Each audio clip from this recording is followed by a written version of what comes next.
You should watch this whole thing. Here's part of it. The SARS-CoV-2 virus is not a very complex virus. It's not like HIV. It's not like herpes.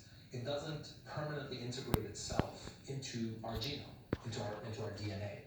So it's really a transient virus. Our body clears it. We recover from it. You know that many naturally infected people recover from it quite well. When folks in the public health arena talk about the vaccine's efficacy, I think it's a good bet that our science, that this is American science, this is science that we've generated in this country, says to us that neutralizing antibodies and primed T cells can clear this virus out of your body.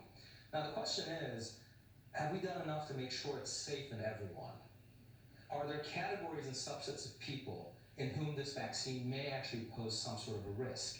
And I think the answer to that is yes. I think that it's going to be a logical and rational approach to using both natural immunity and vaccine immunity. So in other words, if someone's naturally immune, there's no reason to go in and revaccinate them. And in those persons, it would actually be an unnecessary medical procedure. Wait. This is a very unusual thing. We are literally in the middle of an outbreak where millions of Americans, as you said, are naturally infected or naturally immune, deploying a vaccine that essentially reactivates the immune response. So the question is, number one, is that a necessary medical treatment? Right. Number two, is that a dangerous medical approach? They've delivered an effective vaccine. Now, the safety part of it is what they're making a mistake with. It's a mistake to be vaccinating people who have had recent or current infections.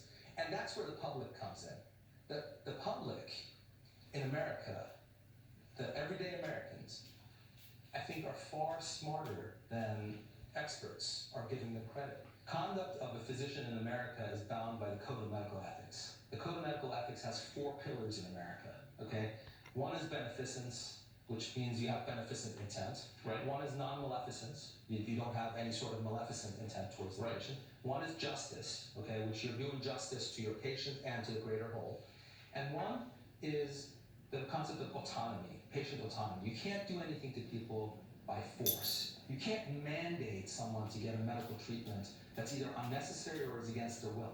And neither 4 of these could override any other one. So you can't say, we're going to benefit the majority, so we're going to override autonomy, okay? Or we're going to override justice because we want to ensure autonomy. You can't do that either. It goes both ways. It's a certainty that there are going to be people for whom this vaccine is not appropriate or indicated. And I'm just telling you and your audience and the FDA that the 20 to 30% of Americans who've been naturally infected should not be getting vaccinated, because not only is it an unnecessary practice in those persons, but it's also a potentially dangerous one.